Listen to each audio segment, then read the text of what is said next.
Question is this: how are little guys like us who are undersized, overpowered, and totally outmuscled, how do we roll in a way that allows us to survive and thrive against the biggest guys in our gym? That's the question, and this channel will give you the answer. My name is Brandon Gross, and welcome to David vs. Goliath BJJ. What's up, Giant Slayers? Brandon here from David vs. Goliath BJJ. In today's video, we're going to be talking about wrestlers. More specifically, what wrestlers have to say about jiu-jitsu and why I think they're right. So if you want to learn more, then keep on watching. Okay guys, so this is a very controversial topic when asked what's the better form of grappling, wrestling or jiu-jitsu? Or who would win, a wrestler or a jiu-jitsu guy? This is an endless debate due to the amount of variables to be considered when addressing this topic. For instance, what skill level are we talking about? A college wrestler or a high school wrestler? An All-American or Olympian? Jiu-jitsu white belt or a black belt? A black belt or a world champ black belt? Or a jiu-jitsu guy who has no takedown experience? Or a jiu-jitsu guy who has takedown experience and has also wrestled? And of course, under what rule set? And there are great arguments to both sides. But instead of heading in that direction and continuing the endless debate, in today's video, I'd like to share my opinion on what wrestlers say about jiu-jitsu and why I think they're right. And before I do that, I want to share my background briefly so you know where I'm coming from. I started training jiu-jitsu in 2007 at a Health and Gracie school here in Hawaii. KT Martial Arts. If you guys are ever in Hawaii, hit me up if you guys want to train. But I've been Health and Gracie trained for the last 13 years and have gone from white to brown belt during that time. But my school has always had a strong emphasis for teaching takedowns. Now I know some BJJ schools practice takedowns and some schools don't for various reasons. But I've been blessed to have a wrestling program at our gym, and so I had the opportunity to train under Mike Lowe for almost 10 years. And I feel like I've been pretty successful with the takedown game during class and in competition. But I'm a BJJ guy at heart who also happens to love and appreciate wrestling for BJJ and will often go for takedowns again in class or in competition, and especially when rolling or competing in no-gi. So again, with that said, I'd like to share 3 things wrestlers say about jiu-jitsu and why I think they're right. I found these statements while browsing on Quora one day, you guys, which inspired this video. So here we go. The first thing is learning. This guy says, in wrestling, a few key moves are drilled over and over and over again until they are completely embedded into the psyche and into muscle memory with perfection. Single leg, double leg, sit escape, switch, half Nelson, and other counters to each. 25 years later, these are still ingrained in me. In jiu-jitsu, there is a new move each day, and this move involves complex hand and foot positions, and nobody really learns these moves well, at least not for a really long time. This is a great observation, and quite frankly, I think this person is right to an extent. I know a lot of BJJ schools that are out there that they don't have a set curriculum in place. The instructor will show a random technique or a random set of moves each night. But there are other schools that will study a certain position for a month at a time, or even have their entire curriculum already laid out for the students so it's easy to follow. Certain schools will have a really good curriculum in place, and it shows. If you're new and you're watching this is definitely a big thing to consider when choosing a new gym. Do they have a solid fundamentals program in place? Do you know how long it will take you to reach a certain belt? What are the requirements? What set of techniques are you expected to know? Or are you just getting promoted when you pass the eye exam, when your instructor looks at you and watches you live rolling and he goes, yeah, I think he's ready for the next belt or the next stripe, or no, I don't think so. About a year ago, a few of the guys at my gym had a chance to talk to Cyborg after he stopped by one of our open mats one night, and we had a really good conversation with him. And one of the things that Cyborg said is, you would never go to college and pursue a degree without knowing exactly how long it would take you to get that degree. And yet most BJJ schools are not like this. Students walk in the doors and they're not exactly sure how long it's supposed to take them to get promoted and what it entails and what they're expected to know. So I agree 100% that there should be a curriculum and expectations laid out for the students in order for them to get the most out of their learning and to have a good experience and to be happier. And so I think we as a BJJ community as a whole have a lot of work to do in this area. The second thing wrestlers say about jiu-jitsu is that wrestlers have superior takedowns. This one guy says, wrestlers have more devastating takedowns compared to BJJ fighters. Wrestling footwork is a lot quicker, more mobile, and more stable than BJJ footwork. It's insane how fast a wrestler can move and score a takedown on someone.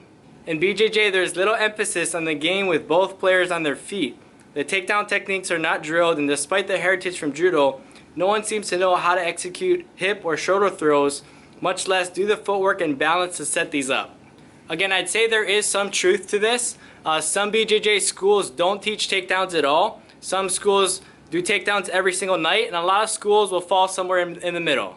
And in my opinion, one of the reasons why most schools don't teach takedowns is for safety reasons. For example, my gym was training a lot of takedowns in the gi for an extended period of time, and we're doing takedowns, we're going live, and one of our higher belts ended up throwing one of our blue belts, and instead of going with the with the momentum and rolling through and absorbing the impact, he didn't have that experience. He didn't quite know how to fall, and so because of that, he resisted and he posted his arm out. Long story short, he ends up breaking his arm. The EMT had to come by and stretcher him out of there. And from that point on, our instructor decided, you know what, we're not going to do takedowns as much. And so our instructor scaled way back on teaching takedowns simply because he didn't want other people getting hurt. And another reason why I think this is because jiu-jitsu, when it comes down to it, it's a business. It's not a high school or a college sport. And so from a business standpoint, this makes sense. Your school staying open relies on consistent paying members, and injuries can be one of those things that just keeps people off the mat and thus off the revenue books. And so for that reason, I can see why a lot of schools will stray away from teaching or playing takedowns in order to keep their guys healthy, keep them on the mats, and keep their doors open. Also, when you think about the typical age or the average age that somebody might start wrestling, you typically might think of somebody who's a little bit younger, or maybe at high school at the latest. But if you look at the typical demographic that jiu-jitsu tends to attract, there's a lot of guys who start jiu-jitsu in their 30s, sometimes in their 40s, or even 50s. And I personally don't know many guys at that age who come into jiu-jitsu with the expectation that they're gonna get tossed around and they're okay with having their bodies endure that extra wear and tear from playing takedowns. And lastly, if the instructors themselves don't have takedown experience or know many takedowns, they can't teach you what they don't know themselves. I know a good handful of jiu-jitsu black belts who really don't care for the takedown game all that much, and they're content with just pulling guard. And that's totally fine. Does that mean they're not badass? Absolutely not. There's nothing wrong with that. In fact, that's what makes jiu-jitsu exciting, is that they get to choose their own style, and everybody has the freedom to express themselves how they want on the mats. They can still be a badass and be effective in-house or in competition by simply pulling guard. But the schools that do teach takedowns, oftentimes they'll have a judo background or a wrestling background, and don't make any mistake about it, really good takedown artists can come out of jiu-jitsu schools. And that leads me to the third and final thing that wrestlers say about jiu-jitsu guys, and that they have superior conditioning. This guy wrote, "Wrestling is one of the most physically demanding sports. You need to work on strength, cardio, speed, agility, endurance, and so many other things. Take for example the warm-up routine. In wrestling, we're expected to run 3 miles, then do a set of push-ups, pull-ups, sit-ups, bar dips, stairs, before even stepping onto the mat for practice. No warm-up was required after this. The routine of jogging around the mat and doing rolls seems like a waste of time that I think could be used for training, but regardless, I think BJJ is a great sport." Now, to address this statement, I would have to say that the best guys, the highest level guys on both sides, I think they would match up really, really well when it comes to strength and conditioning. However, I would give the slight overall edge, if you look at the sport in total, to wrestlers. Because their sport requires a little bit more movement, you don't see guys staying static very often in wrestling because of the rule set. They get penalized for stalling. And also weight training, running, and doing extra cardio, that's already a part of their normal training regimen. And so again, if you look at the sport as a whole, I would give the slight edge to wrestlers for being better conditioned. Now, to wrap up this video, you guys, I wanted to add some value by asking you a few questions. Again, the point of this video was not to continue the endless debate of which grappling art is better, wrestling or jiu-jitsu, but rather to take from wrestling what they do really well and to implement it into your jiu-jitsu. So my questions are, what aspects of their training make sense for you to adopt into your BJJ game? What wrestling takedowns do you see that are applicable for you? What are wrestlers doing off the mat to learn and improve? How do they learn? How do they drill? And lastly, who in jiu-jitsu has already integrated wrestling into their game and has been successful with it that I can emulate? Alright, you guys, there you have it. 3 things that wrestlers say about jiu-jitsu guys that I agree with. I hope you enjoyed today's video. If you did, be sure to give that like button a slap and a fist bump.